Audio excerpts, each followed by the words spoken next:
দেখো এদিকে আশি কাজ কমপ্লিট করে স্নান ধান সেরে চলে এসেছি। আর এদিকে দেখো অল্প কটা জলের বোতল আমি এই গামলাটায় করে নিয়ে এসেছি। কাঁচা ধোয়া করেছি, যেহেতু কালকে বিছনা চাদর বালিশের কভার এগুলো খুলে রেখেছিলাম, রাত্রিরে ভিজিয়ে রেখেছিলাম। দিনের বেলায় যা গরম পড়ে কাজ করতে ভীষণ কষ্ট হয়, ওর জন্য রাত্রিবেলা ভিজিয়ে রেখেছিলাম সবগুলো। সকালবেলা এরকম সব কাঁচা ধোয়া করে স্নান করে চলে আসলাম নিচে থেকে, যেহেতু আমাদের নিচে কল, ওপরে তো কোনো জলের ব্যবস্থা নেই ওর জন্য।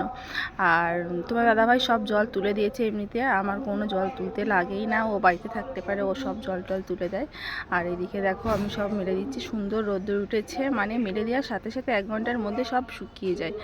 আর ছেলের স্কুলের সেদিনকে গেঞ্জিটা পরেছিল, আমার কাচতে মনে নেই, স্কুলের ড্রেসগুলো কালকে কেচে দিয়েছিলাম, কিন্তু গেঞ্জিটা কাচতে মনে ছিল না, ওই জন্য গেঞ্জিটাও ভিজিয়ে দিয়েছিলাম। আর এদিকে মাথায় একটু শ্যাম্পু করেছি, চুলটা ভিজে, তাহলে কি চুল তো ছেড়ে থাকতে পারি না, গরম লাগে প্রচুর, ওর জন্য চুলটা একটু ক্লিপ দিয়ে আটকে নিলাম। এখন ঠাকুর দেব, স্নান টান করে এসে ঠাকুরটা দিয়ে তারপরে সব কাজ করি, কারণ ঠাকুর না দিলে পারে ভালো লাগে না গো, আগে ঠাকুরটা দিয়ে নিই তারপর সব কাজ হয়। আর এদিকে তো ছেলে ঘুমাচ্ছে, আজকে রবিবার, ছেলের ছুটি স্কুল, এমনিতে স্কুল কয়দিন ছুটি, সেই বুধবার থেকে পরীক্ষা আছে, ওর জন্য এই কদিন পরপর ছুটি, ওর জন্য ঘুমাচ্ছে, ঘুমাক, আমি এদিকে কাজ করব, কাজটা করে নিয়ে ঠাকুরটা দেব, ঠাকুর দিয়ে নিয়ে রুটি বানাবো, রুটি বানিয়ে বাবিনকে পরে ডাকবো, কারণ রুটি বানিয়ে তো সঙ্গে সঙ্গে ওকে ডাকা যাবে না, কারণ ও খাবে না, ও রুটিটা অনেকক্ষণ ধরে ভিজাতে হবে, মুখের মধ্যে মানে একটু পড়লে পারেই সে বমি করে দেয়, চিবাবে না গো, ওই জন্য রুটিটা ভিজবে, ওকে খাওয়ানোরও দেরি আছে অনেক। তো ঘুমাচ্ছে, ঘুমাক, চলো আমি এদিকে ঠাকুরটা দিয়ে নিয়ে আমার কাজ আমি করতে থাকি।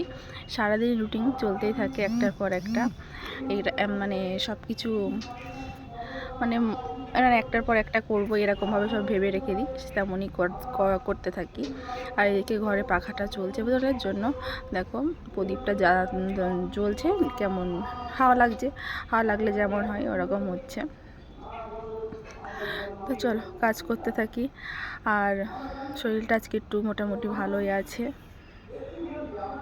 আর এই ঠাকুরটা দিয়ে আমি একটু জল আর বিস্কুট নিয়ে একটু মানে কাজ করে কষ্ট হয়ে গেছে, জল বিস্কুট খেয়ে নিয়ে তারপরে রুটি বানাতে যাব, কারণ কালকে খুবই সারাদিন কষ্ট হয়েছে গরমের মধ্যে, ওর জন্য ভাবছি আজকে চাটা খাবো না গো, কালকে অনেকবার গ্লুকন্ডি জল করে করে খেয়েছিলাম, শরীরটার মধ্যে খুবই কষ্ট হচ্ছিল, ওর জন্য আজকে চাটা করলামও না আর খেলামও না, তোমাদের দাদাভাই তো খাবে না, ঘুমাচ্ছে, আর ওর জন্য করে আমি একটু জল বিস্কুটই খেয়ে নিই, কারণ গরমের সময় জল বিস্কুটই ভালো, চা অত ভালো না, চা খেলে আমার এমনিতেই আমি চা অতটা পছন্দ করি না, আর চা খেতে আমার ভালোও লাগে না।